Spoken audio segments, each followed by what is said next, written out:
Hello, this is Hannah and Morgan. and welcome to the Let the Light In on Ember podcast.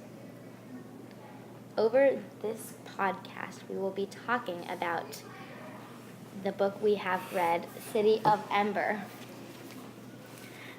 But this podcast in particular will be over the meaning of dystopia. The meaning of dystopia is an unperfect world or a man-made world that looks like, to the eye, it looks like a perfect world, but it's not. When you start looking deeper into the soul and the heart of the world, you realize that there's these things that no one knows. Like in the Book of Ember, there aren't many. No one knows anything about the outside world or what sunlight looks like. And how would you feel if you could never see the sun again? Like, why would you want to be in a place like that? But to them, it's perfect. Until when there's no light and they can't even see anything. I believe that a dystopia is a world where most people think it is perfect, but there's a couple of people who don't, and that is a dystopia to me. Like in the City of Ember, everybody believes it is a perfect world except for a couple of people. And those couple of people are trying to do something about that to make it a utopia.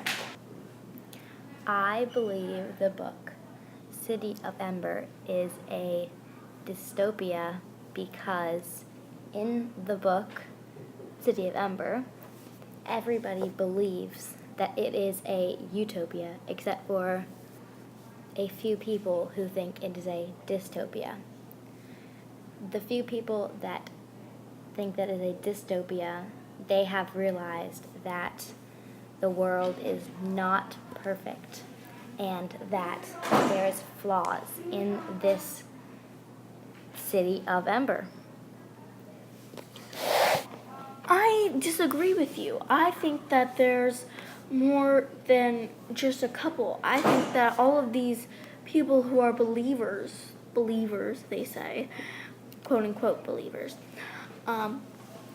they think that they're not in a perfect world either, because they know that there's going to be a different, like, they think that there's supposed to be someone who's coming to save them from this horrible disaster. And everyone is starting to realize that it's not so perfect because people die and people move away. People get taken to prison and people get lost and there's blackouts. Like, who wants to live in a world where blackouts are and you never get to see the sunlight? Sunlight is not a thing there.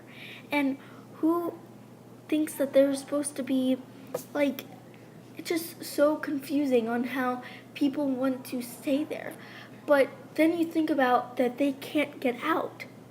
Like, not just a few people. Everyone starts to realize it more and more, that it's not a utopia. It's not a utopia because things are running out. The supplies are running out. There's things that aren't so, like, good anymore. And the lights turn off, and the last blackout was for 7 minutes. Like, who wants to live in a world where it's all dark? You can't see anything. No one has invented the movable light yet, so how do you know where you are?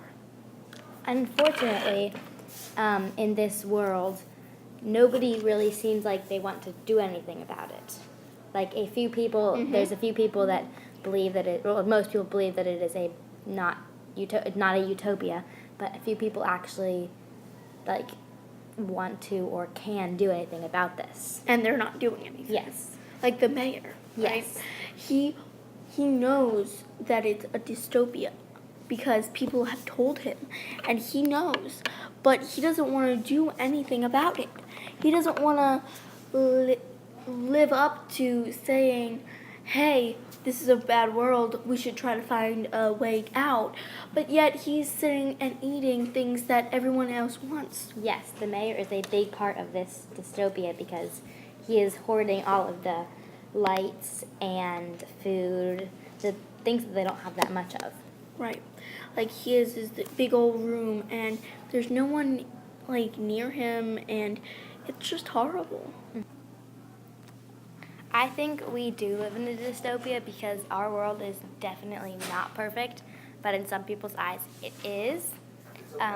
Like there is war and People dying, and nobody really, or like people try to do something about it, but they can't. I disagree with that. I think that it's imperfect because no one is perfect, but nobody can see beyond what is wrong with it.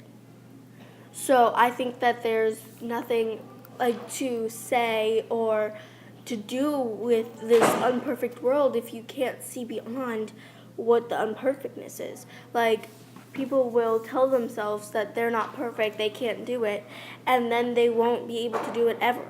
Instead of saying, I can do it, let's do it. And then they can do it. If they think they can do it, then they can do it. But people are lazy because everyone has their phone now. Like you just search something up and you can get it.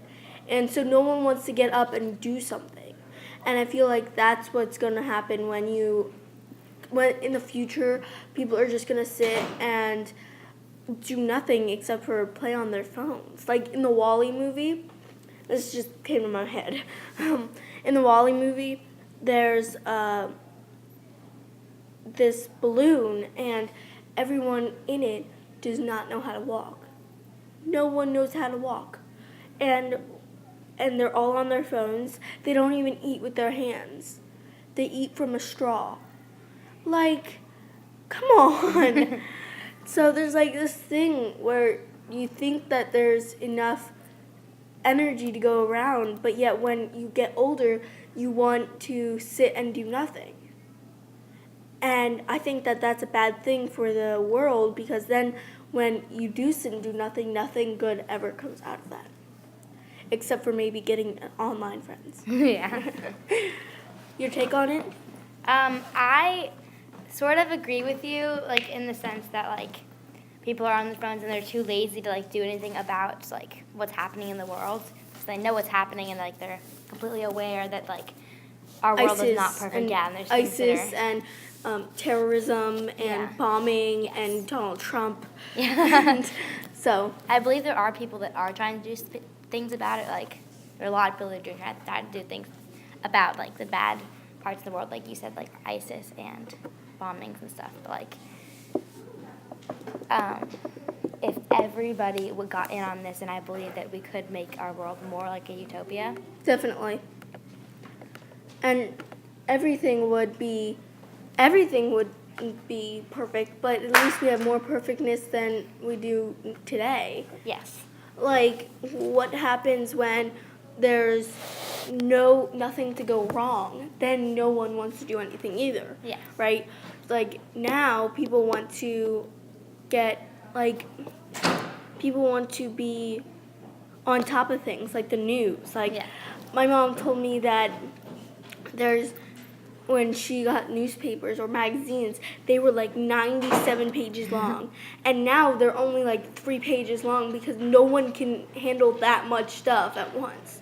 And it's kind of sad because everyone is on their phone now. And they can all handle enough pictures or enough Instagram or Snapchats. And they can't handle enough news. Like, the human brain cannot handle more than 30 pages of news at once because there's not enough capacity for you to hold all of these pictures and all of these things that your friends tell you and all of this news that is going on in the world.